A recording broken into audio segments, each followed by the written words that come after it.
In the late 1990s, an undergrad named Joshua Rothman got dot-com fever. He had this idea for an internet business, and two buddies of his had this idea for an internet business. And the three of them spent the better part of the second half of their college career working on this idea. And they fancied themselves budding high-tech executives, budding entrepreneurs. They're going to create a new kind of cool, hip business in this new dot-com economy. They were going to sell it off for untold riches, and then they were going to do it again. And so instead of going to class, they spent much of the second half of college in their dorm rooms, not showering, not shaving, working around the clock, lots of cold pizza. They're trying to create an early internet dating service and an early internet insurance company. And they had this idea that a particular outfit was going to buy their company. Alas, it turns out that the company they thought was going to buy their idea was not interested. They could not find any other suitor that was interested. They had a lot of bills and no way to pay them. And they were graduating, and now Joshua Rothman realized he had to pay his tuition. Otherwise, he was not only not going to sell his company, he wasn't going to graduate from college. So he gets in the elevator of his dorm to go pay tuition so that he can graduate. And he's really not sure what he's going to do now. Their business into which they had poured out their heart and soul was not going to make it. It was going to come to naught. What should I do? What should I do? A lot of questions. And into the elevator walks a young woman he doesn't know. They start up a conversation, and they click. They click. There is chemistry. He gets off, and he goes and pays his tuition bill. Comes back to his dorm room, he gets back in the elevator, and on the way up, who should walk into the elevator again but this young woman? And they click. They really click. They click so much they get married. They click so much that she goes to graduate school in English, and he decides to go to graduate school in English. They click so much that he's not a high-tech business executive and he's not an entrepreneur. Joshua Rothman is now a writer, and he and his wife now are the proud parents of a little son. Now, he tells this entire story of his plans to be a high-tech executive that came to naught, and the serendipity of meeting who he met and becoming what he became. In the current edition of The New Yorker, in an article entitled, In Another Life. In Another Life. And in this piece, it's a really thoughtful piece. He reviews a whole body of literature. There's a body of literature about the following proposition, which is, all of us are familiar with the life that we live. You know, we get up in the morning, we live in the house that we live in, we have the people who are in our family, we do what we do, we're in the community we're in, the life that we live, our lived life. But there's a whole body of literature that tells us that there's also unlived lives, lives that we might have lived but didn't happen to live, but that we have the capacity, the capability, the equipment to have lived multiple lives. It's just that we only ended up living one. So think about it. If you're married to the spouse that you're married to. And if you and your spouse have children, you have the children that you have.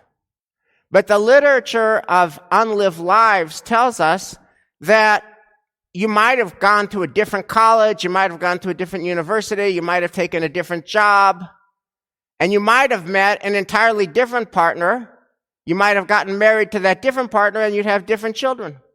And you might do something else for a living than what you do, and you might live in a different kind of place that you live in.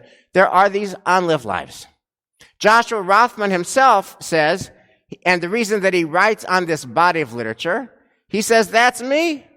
That's me. If my now wife doesn't walk into that elevator, not once but twice, I don't meet her, I don't marry her, we're not the parents of our son, and I'm not a writer. So the most important choices of my lived life, Joshua Rothman writes, could easily have been different. Now, if you buy the proposition that we all have unlived lives, then the question is, what do we do with that? Now, it does feel real that the possibility of our unlived lives might actually make us feel worse about the life that we're actually living. All of us could fall into that trap of saying, I would have, I could have, I should have, and it would have been better. Every one of us can fall into that trap of saying, if only I had made this choice instead of that choice, my life would be better.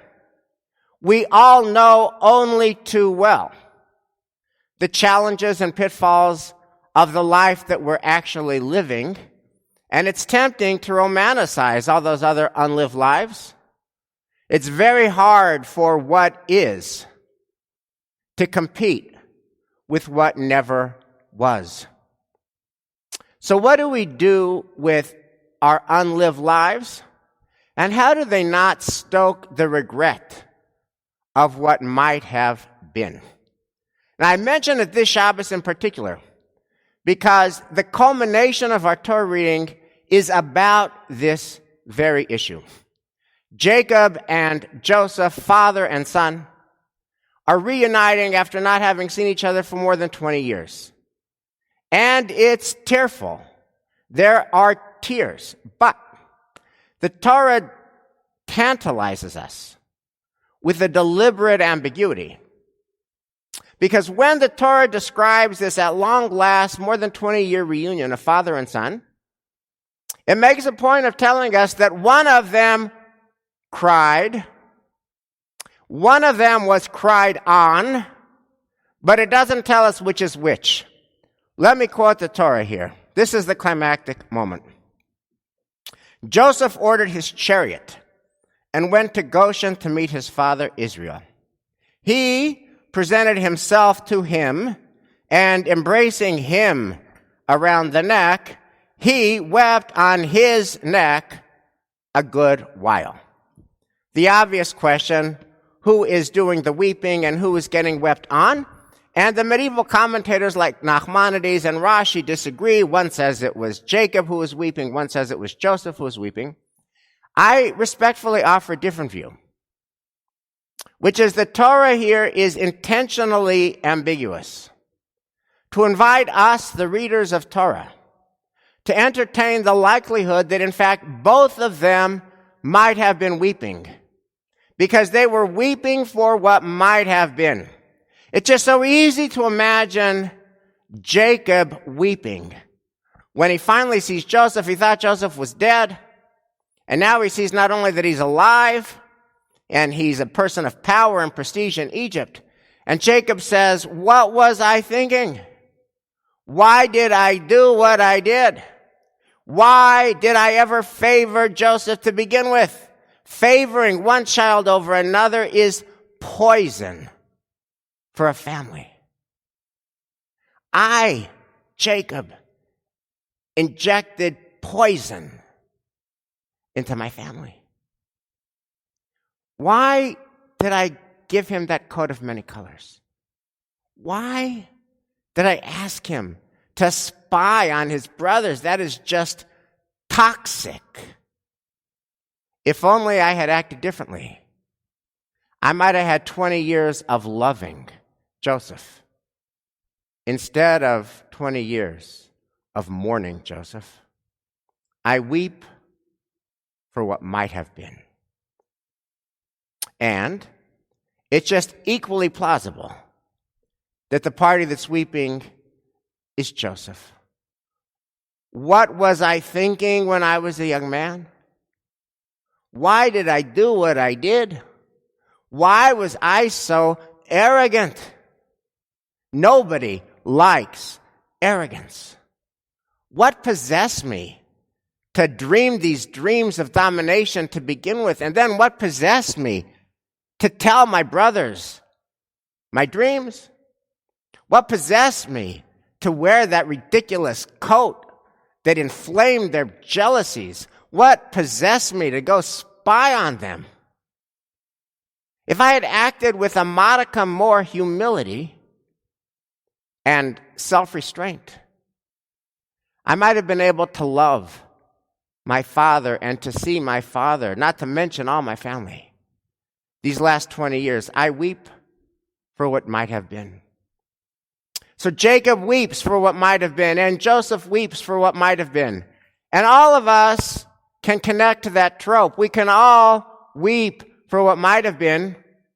That's a universal truth. It's particularly true in month 10 of the pandemic. We could weep for the people, if only there weren't the coronavirus, who are still alive today, for the people who have jobs today, for the people that we could see today, for the grandchildren and great-grandchildren that we could still hug today, for the places that we could go and the people we could see and the Shabbat dinners we could have and the holiday dinners that we could have and the festival season that was really a festival, and our kids who could have a real education at all the ages and stages of our kids' education. If only, if only, if only. It's really easy in a pandemic to weep for what might have been. Now, it's for this reason that usually we don't give much attention to this whole body of literature about our unlived lives, because it feels like wasted energy. After all, the only life that really matters is the real life that we're actually living right in the real world. We're living here. So to be perseverating about unlived lives feels like a waste of energy. But it turns out that there's another move besides being haunted by what might have been and perseverating about what might have been. And Jacob and Joseph lead the way. Here's the other move. Take what might have been, with all of its pathos, and channel it into what is. Channel it into what is so that you can make what is better. And the Torah teaches us this through one simple word. It's a word, it's actually a number. This number, I'm not a huge gematria person, but this is a number that the Torah demands that we look at. Here's the number. How old was Joseph when he dreamed these dreams of domination? Age 17. How old was Joseph when his father gave him that terrible coat of many colors? He was 17. How old was Joseph when he was spying on his brothers and bringing back bad reports? He was 17. How old was Joseph when his brothers threw him into the pit and sold him into slavery? He was 17. And now there's the reunion. And next week, Joseph is going to have Jacob and all of his brothers live in Israel, in Goshen, in the finest part of the land, and he's going to sustain them during a severe famine, severe drought. And how long will they be living in Israel? 17 years.